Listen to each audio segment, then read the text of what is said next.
11. Uluslararası Arkeoloji Sempozyumu ilk defa Diyarbakır'da yapılıyor. Baktığımız zaman 11 yıldır kesintisiz yapılan bir sempozyum. Geçen yıl biz 41. Uluslararası Kazı Sempozyumunu yapmıştık ve 450 bildiri sunulmuştu. Bu yılda 11. Uluslararası Arkeoloji Öğrencileri Sempozyumunu yapıyoruz.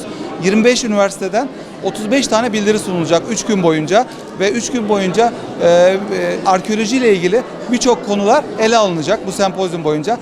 Gelen ziyaretçiler hem arkeoloji öğrencilerine yönelik hem dışarıdan gelen arkeoloji meraklılarına yönelik bir sempozyum ve sempozyumun akabinde birçok yeni bilgiler öğrenilecek. Gelişmeler, arkeolojiyle ilgili yeni gelişmeler, yeni keşifler burada anlatılacak ve bunun aslında bir diğer önemli özelliği öğrenciler tarafından sunulacak.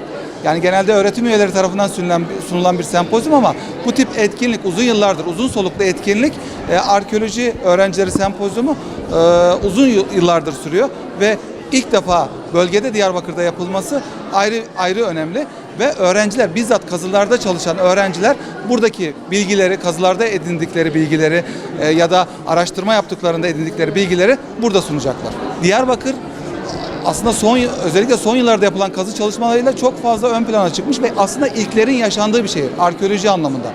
Baktığımız zaman çok önemli kazılar var. Körtiktepe kazısı, Zerzavan Kalesi kazısı, Çayönü, bununla birlikte Artuklu Sarayı ve burada yapılan çalışmalar bütün dünyada yankı uyandırmış uluslararası çalışmalar.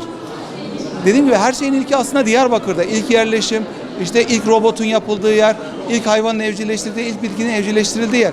33 medeniyete ev sahipliği yapmış bir şehirden bahsediyorum. Aynı zamanda Diyarbakır surları. Diyarbakır surları şu an ayakta kalmış dünyada nadir örneklerden birisi ve birçok medeniyetin izlerini biz surların üzerinde görebiliyoruz. Bununla birlikte Dicle Nehri bütün bölgeye hayat vermiş bir nehir ve Kuzey Mezopotamya'nın artık suları yerleşimlerin ilkinin yapıldığı bir yer Dicle Nehri. Bu nedenle bu kültür başkenti olan aslında Diyarbakır bir nevi kadim kent, kültür başkenti olan Diyarbakır'da yapılması ayrı bir önem arz ediyor bizim için. 11.'si gerçekleştirilen Uluslararası Arkeoloji Öğrencileri Sempozyumu için geldim. Burada olmak çok güzel. Böyle bir programın Dicle Üniversitesi'nde, Diyarbakır'da gerçekleştirilmesi çok güzel. Medeniyetin doğduğu yer, tarımın başlangıcı, ilk bakır madeninin bulunduğu yer, insanların yerleşik hayata geçtiği yer olması nedeniyle burası Anadolu için çok kutsal bir yer, değerinin bilinmesi gereken bir yer. Ben de burada olduğum için çok mutluyum.